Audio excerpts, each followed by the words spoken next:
Hi friends, ఎలా ఉన్నారు? నేను మీ హేమంత్. ఈరోజు మనం మలయాళంలో రీసెంట్ హిట్ అయిన ఖోఖో మూవీని ఎక్స్ప్లెయిన్ చేసుకుందాం. మీరు నాతో కాంటాక్ట్ అవ్వాలన్నా లేదా ఏదైనా మూవీని రికమెండేషన్ చేయాలన్నా ఇన్స్టాగ్రామ్ ద్వారా నాకు మెసేజ్ చేయండి. అలాగే ఇలాంటి వీడియోస్ మీకు మళ్ళీ కావాలంటే ఇప్పుడే వీడియోని లైక్ చేసి ఛానల్ని సబ్స్క్రైబ్ చేసుకోండి. సో ఇంకేమాత్రం ఆలోచన చేయకుండా వీడియోలోకి వెళ్ళిపోదాం.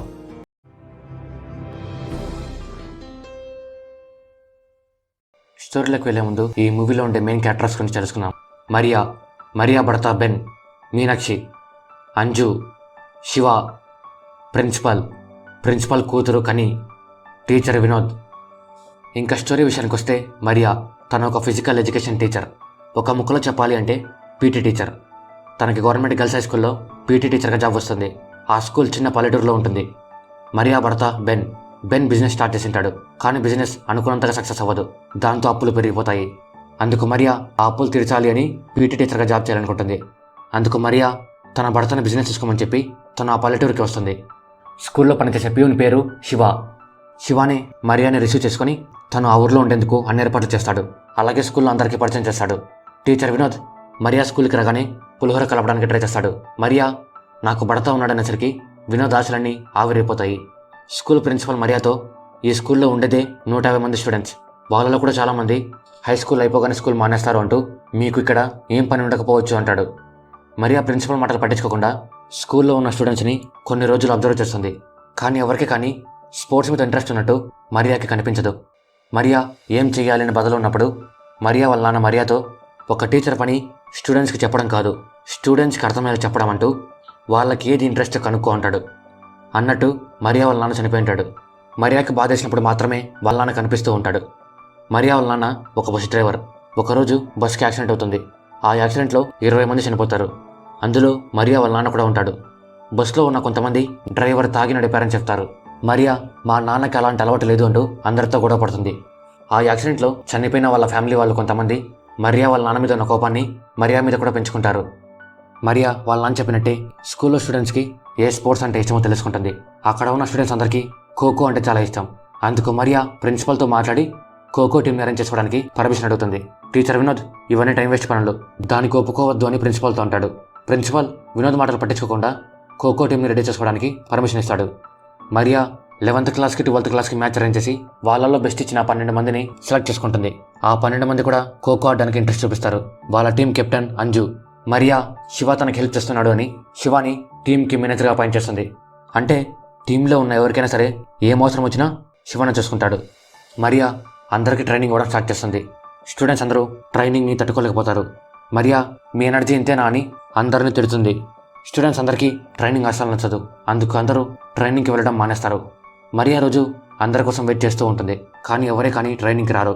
స్టూడెంట్స్ మరియా ఎదురుపడిన ప్రతిసారి తప్పించుకొని వెళ్ళిపోతుంటారు. మరియా బాగా ఆలోచించి వాళ్ళతో కూల్గా మాట్లాడిస్తుంది. నేను మీతో హార్ష్గా బిహేవ్ చేసినందుకు సారీ. నేను నా గోల్ని అచీవ్ చేసే ప్రాసెస్ని మధ్యలోనే ఆపేశాను. అలా మీరు ఆపకూడదు అని అలా మాట్లాడను అంటుంది. స్టూడెంట్స్ అందరూ మీరెందుకు మీ గోల్ని వదిలేశారు అని అడుగుతారు. మరియాకి ఒకసారిగా తన గతం మొత్తం గుర్తుకొస్తుంది. మరియా స్టూడెంట్స్ ఏం చెప్పకుండా వెళ్ళిపోతుంది. మరియా ఒక running race player. National games కోసం ప్రిపేర్ అవుతూ ఉంటుంది. అప్పటికే వాళ్ళ నాన్న చనిపోయి ఉంటాడు. అప్పటికి ఇంకా మరియా బెన్ ఇద్దరు ప్రేమించుకుంటూ ఉంటారు. మరియా వాళ్ళ నాన్న మరియాకి షూస్ని గిఫ్ట్గా ఇచ్చింటాడు. మరియా నేషనల్ గేమ్స్లో ఆడేటప్పుడు వీటిని వేసుకోవాలి అనుకుంటుంది. ఇంకా 10 రోజుల్లో నేషనల్ గేమ్స్ ఉన్నాయి అనగా నేషనల్ ప్లేయర్స్ యొక్క లిస్ట్ వస్తుంది. మరియా పేరు ఆ లిస్ట్లో ఉండదు. ఎందుకంటే మరియా డోప్ టెస్ట్లో ఫెయిల్ అయింటుంది. డోప్ టెస్ట్ ఎందుకు చేస్తారు అంటే ప్లేయర్స్కి డ్రగ్స్ అలవాటు ఉందో లేదో తెలుసుకోవడానికి. మరియా వాళ్ళ నాన్న మీద కోపం ఉన్న వాళ్ళు మరియాని డోప్ టెస్ట్ ఫెయిల్ ఎలా చేస్తారు. మరియా వాళ్ళని ఎదిరించలేక తన గోల్ని మొదలుని ఆపేసింటుంది. ఆ తర్వాత బెన్ మరియా ఇద్దరు పెళ్లి చేసుకుని ఉంటారు. మరియా అప్పులని తీర్చేందుకు జాబ్ చేస్తా అన్నప్పుడు బెన్ దానికి ఒప్పుకోకుండా ఇదే ఊర్లో ఉంటూ చిన్న జాబ్ చేసుకుంటూ మా అమ్మని కూడా చూసుకో అంటాడు. మరియా నేను అమ్మని కూడా నాతో పాటే పిలుచుకుని వెళ్తా అంటుంది. బెన్ దానికి ఒప్పుకోకుండా నేను అమ్మని ఎక్కడికి పంపించను, నువ్వు కావాలంటే నీకు ఇష్టం వచ్చినట్టు చేసుకో అంటాడు. మరియా ఇక్కడికి వచ్చినప్పటి నుంచి బెన్ మరియాతో సరిగ్గా మాట్లాడినాడు. స్టూడెంట్స్ అందరూ మరియాని అర్థం చేసుకుని ఖోఖో ప్రాక్టీస్ని మొదలు పెడతారు. మరియా స్టూడెంట్స్ అందరికీ బాగా ట్రైనింగ్ ఇస్తుంది. స్కూల్ అయిపోయిన తర్వాత వర్షం పడుతుంటే అంజు ఇంటికి వెళ్లకుండా వరండాలో నించొని గేటు వంక చూస్తూ ఉంటుంది. మరియా అది గమనించి ఎందుకు అలా చూస్తున్నావు అని అడుగుతుంది. అంజుకి వర్షం అంటే చాలా భయం. ఒకరోజు అంజు వాళ్ళ అమ్మ అంజుని స్కూల్లో వదిలి ఇంటికి వెళ్తున్నప్పుడు యాక్సిడెంట్ చనిపోయి ఉంటుంది. ఆ రోజు కూడా ఇలానే వర్షం పడి ఉంటుంది. అందుకు అంజు వర్షం పడిన ప్రతిసారి వాళ్ళ అమ్మ వెనక్కి వస్తుందేమో అని గేటు వంక చూస్తూనే ఉంటుంది. అంజు బాధపడుతుంటే మరియా అంజుని ఓదారుస్తుంది. ఖోఖో టీంలో ఉన్న స్టూడెంట్స్ పేరెంట్స్ అందరూ మా పిల్లలకి స్పోర్ట్స్ అవసరం లేదు, చదువుకుంటే చాలు అని మర్యాదతో అంటారు. అంజు వల్లనైతే మా పాపని మీరు కంట్రోల్ చేయదండి, తను చదువుకుంటే చాలు అంటాడు. మరియా పేరెంట్స్ అందరికీ స్పోర్ట్స్ అంటే ఏంటో అర్థమయ్యేలా చెప్పి నాకు స్పోర్ట్స్ కోటాలనే ఈ జాబ్ వచ్చింది అంటుంది. పేరెంట్స్ అందరూ ఎలాగైతే ఏమి మా పిల్లల భవిష్యత్తు బాగుంటే చాలు అని ఖోఖో ట్రైనింగ్కి పంపిస్తారు. మరియా తన టీం మొత్తాన్ని సబ్ డిస్ట్రిక్ట్ లెవెల్లో ఆడిస్తుంది. అంజు టీం బాగా ఆడి ఫైనల్స్కి వెళ్తారు. అంజు శివ ఇద్దరు చాలా క్లోజ్గా ఉంటారు. మరియా వాళ్ళిద్దరు లవర్స్ అనుకొని అంజు రిలేషన్షిప్లో పడి తన లైఫ్ని స్పాయిల్ చేసుకోకూడదు అని మరియా శివాని తిట్టి ఇక్కడి నుంచి వెళ్ళు అంటుంది. ఇద్దరు ప్లేయర్స్ బయట ఫుడ్ తిని స్టమక్ పాడు చేసుకుంటారు. అంజు టీంలో 10 మంది ప్లేయర్స్ మాత్రమే ఉంటారు. ఆ 10 మంది మాత్రమే ఫైనల్స్ ఆడతారు. 9 మంది మ్యాచ్లో ఉంటే ఒక్కరు మాత్రం ఎక్స్ట్రా ప్లేయర్ ఉంటారు. అయినా సరే అంజు టీం ఆపోజిట్ టీంని ఓడించి కప్పు గెలుచుకుంటారు. అంజు టీం మొత్తం పేపర్లో పడతారు. అది ప్రిన్సిపల్ చూసి చాలా సంతోషంగా ఫీల్ అవుతాడు. శివ మరియా తిట్టింది అని కోపంతో ఉంటాడు. కానీ మళ్ళీ మరియా మాట్లాడిస్తానంటే తన కోపాన్ని మొత్తం మర్చిపోతాడు. మరియా టీంలో ఉన్న అందరికీ మంచి ఎనర్జీ ఫీలింగ్ ఇవ్వాలి అని అందరికీ జెర్సీలు అరేంజ్ చేసి ఇస్తుంది. అమ్మాయిలందరూ షార్ట్స్ వేసుకోవడానికి సిగ్గుపడతారు. టీంలో ఉన్న అమ్మాయిలకి పీరియడ్స్ టైం వచ్చినప్పుడు ప్రాక్టీస్కి రాకుండా ఉండిపోతుంటారు. అందుకు మరియా ఇంకో ఇద్దరిని ఎక్స్ట్రాగా టీంలోకి యాడ్ చేయాలనుకుంటుంది. ప్రిన్సిపల్ ఆ ఇద్దరితో పాటు తన కూతురు కనీని కూడా టీంలో యాడ్ చేసుకోమంటాడు. కనీకి గేమ్ గురించి అసలు తెలీదు. మరియా ప్రిన్సిపల్కి ఎదురు చెప్పలేక ఓకే అంటుంది. మరియా అందరికీ ప్రాక్టీస్ చేపిస్తుంది. ప్రాక్టీస్ అప్పుడు అంజుకి గాయమైతే శివ దాన్ని నయం చేసేందుకు ట్రై చేస్తాడు. శివ అంజు ఇద్దరు క్లోజ్గా ఉండడం మరియా చూసి శివాని తిట్టి అక్కడి నుంచి వెళ్ళిపోమంటుంది. శివాని తిట్టినందుకు అంజు కోపంతో ప్రాక్టీస్కి రాదు. అందుకు మరియా కోపంతో ఇంకెప్పుడే కానీ ప్రాక్టీస్కి రావద్దు అంటూ అంజుని తిడుతుంది. ఆ తర్వాత అంజు వాళ్ళ నాన్న మరియాని వచ్చి కలిసి అంజుకి మీరంటే చాలా ఇష్టం, ఆ పిల్ల చాలా త్వరగా కోపడుతుంది, మీరు ఆ కోపాన్ని పట్టించుకోవద్దు అంటూ స్కూల్లో జరిగింది నాకు తెలిసింది, దయచేసి తనని మళ్ళీ టీంలో జాయిన్ చేసుకోండి అంటాడు. మరియా సరే అని చెప్తుంది. మరియా అంజుతో మాట్లాడి మళ్ళీ టీంలో జాయిన్ చేసుకుంటుంది. మరియా టీంలో ఉన్న అందరికీ డిస్ట్రిక్ట్ లెవెల్లో పార్టిసిపేట్ చేయడానికి ట్రిక్స్ అన్ని నేర్పిస్తుంది. ఆ తర్వాత మరియా ఇంట్లో ఉన్నప్పుడు మరియా వాళ్ళ నాన్న మీద కోపం ఉన్న కొంతమంది మరియా ఇంటి మీద రాళ్లతో దాడి చేసి వాళ్ళ కోపాన్ని చూపిస్తారు. మరియా చాలా భయపడుతుంది. ఖోఖో డిస్ట్రిక్ట్ లెవెల్ కాంపిటీషన్ ఉంటే మరియా స్టూడెంట్స్ అందరిని పిలుచుకొని అక్కడికి వెళ్తుంది. ప్రిన్సిపల్ కూడా అక్కడికి వస్తాడు. ప్రిన్సిపల్ మరియాతో నా కూతురిని కూడా ఈ మ్యాచ్లో ఆడనివ్వండి అంటాడు. దానికి మరియా కానీ మ్యాచ్ ఆడేంత ప్రాక్టీస్ చేయలేదు అని చెప్పడానికి ట్రై చేస్తుంది. కానీ ప్రిన్సిపల్ అదేమీ వినకుండా నా కూతుర్ని ఆడించండి అంటాడు. అంజు 1 kg ఎక్కువ వెయిట్ ఉందని అంజుని మ్యాచ్ నుంచి డిస్క్వాలిఫై చేస్తారు. మ్యాచ్ స్టార్ట్ అవడానికి కొన్ని గంటలు మాత్రమే సమయం ఉంటుంది. అంజు ఎలాగైనా సరే మ్యాచ్లో ఆడాలి అని ఉన్న టైంలోనే ఎక్సర్సైజ్ చేసి 1 kg వెయిట్ లాస్ అవుతుంది. దాంతో ఫెడరేషన్ వాళ్ళు అంజుని మ్యాచ్లోకి అలో చేస్తారు. మరియా కనీని మ్యాచ్లోకి నింపుతుంది. తను పరిగెత్తలేక అయిన పాయింట్స్ అన్ని పోగొడుతుంది. ప్రిన్సిపల్ దాన్ని చూసి ఏం మాట్లాడకుండా సైలెంట్గా ఉంటాడు. రౌండ్ 1 అయిపోయేసరికి అంజు టీం 3 పాయింట్స్తో, ఆపోజిట్ టీం 11 పాయింట్స్తో ఉంటారు.